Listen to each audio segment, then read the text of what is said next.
Guys, magandang gabi. Grabe talaga sila guys, no?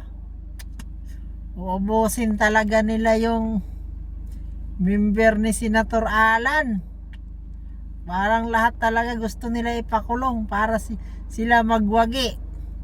Kasi guys, takot sila. Takot na takot sila kasi lahat sila sangkot sa flood control. Talaga, at saka si Jingo Estrada malupit talaga, may paninindigan talaga. Hindi kagaya ng dalawa dyan.